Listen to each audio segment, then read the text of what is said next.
Welcome to CAMPAIN. We're a non-partisan group pushing back against gross misinformation and misrepresentation in public affairs and news media. The problem is illustrated by many examples, including the false information on weapons of mass destruction used to justify the invasion of Iraq in 2003. The concealment of facts about the phone hacking scandal over many years, inaccurate allegations about Muslims, government's persistent and unlawful failure to disclose details of COVID-related contracts, and the partisan reporting of politicians who blatantly misinform the public. Many people have already forgotten about the phone hacking scandal, and very few have read the book by Nick Davis, who did most to expose it. It's called Hack Attack. Like no other event, the scandal revealed corruption and institutional failure at the heart of the UK.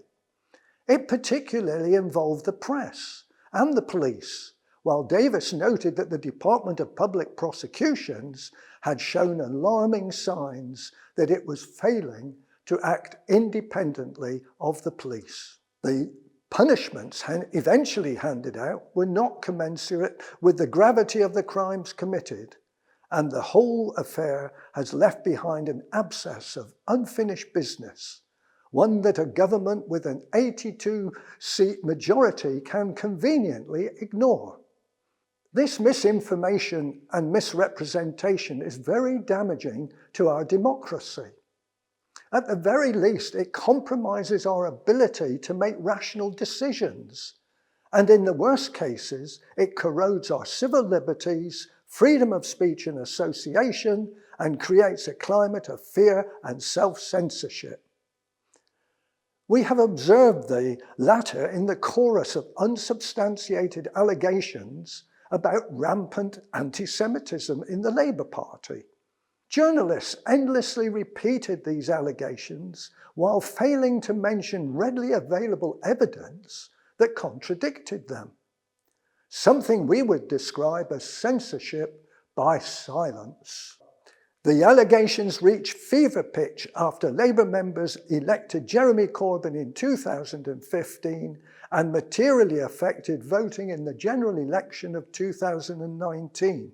More recently, Keir Starmer and his supporters have been using the allegations as a pretext for purging left-wingers from the Labour Party, many of them Jews who stand up for the rights of Palestinians.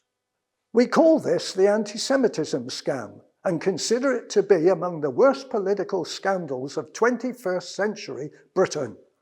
Politicians from all parties and a host of public figures jumped on the bandwagon.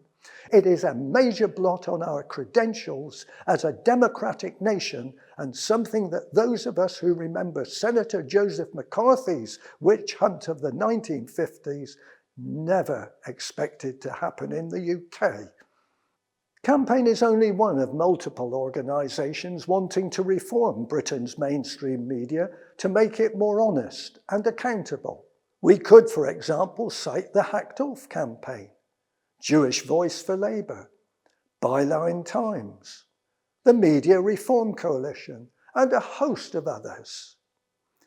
Other organisations such as the Labour Campaign for Free Speech and the Free Speech Union are pushing back against restrictions on freedom of speech from differing political perspectives. We approve much, and in some cases all, of the work done by these organisations. We particularly applaud those who have tirelessly campaigned against government opposition for the effective regulation of the press and a full investigation of police corruption during the phone hacking scandal. So, what's different about us? Why create a new organisation? What's different about us is that we're opposed to misinformation and misrepresentation as a matter of principle, regardless of the target. An important example of this is our objection to the smearing of Jeremy Corbyn and the Labour left as anti-Semitic, where we can broadly characterise the response of these other organisations as follows. Those who are fighting the smears in the name of the Labour left and its socialist agenda, and those who are keeping quiet and avoid mentioning the topic. The first group does not represent the many who are not of the Labour left, but who strongly oppose the way Israel and its supporters are smearing people in this country. One such person is the Conservative politician Sir Alan Duncan, who, in his 2014 speech to the Royal United Services Institute, said that for far too long, those who have made a moral stand against Israeli misconduct and in favour of justice for Palestinians have been trashed, traduced, and bullied. This and the character assassination of critics cannot be allowed to continue. The problem for the Labour left groups is that they are fighting battles on two fronts, one for the heart and soul of the Labour Party and another for justice in Palestine.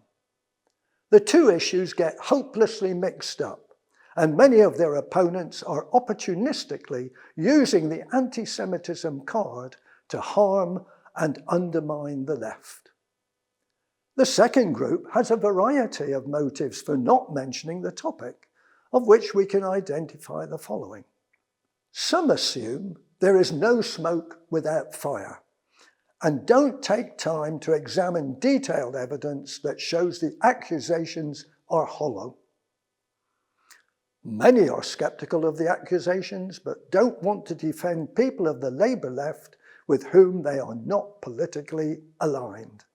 And many fear that if they put their head above the parapet on this topic, they themselves will be targeted as anti-Semitic, face legal action by well-funded opponents, and lose financial support. Most of these organisations are working with slender resources, so the potential financial consequences are very threatening. We therefore felt that there was a need for an organisation that is not politically aligned, that will oppose misinformation and misrepresentation on principle, regardless of who is being targeted. Well, we hope you will sign up to our newsletter and consider joining us by pressing the appropriate buttons on our homepage. Thank you for listening.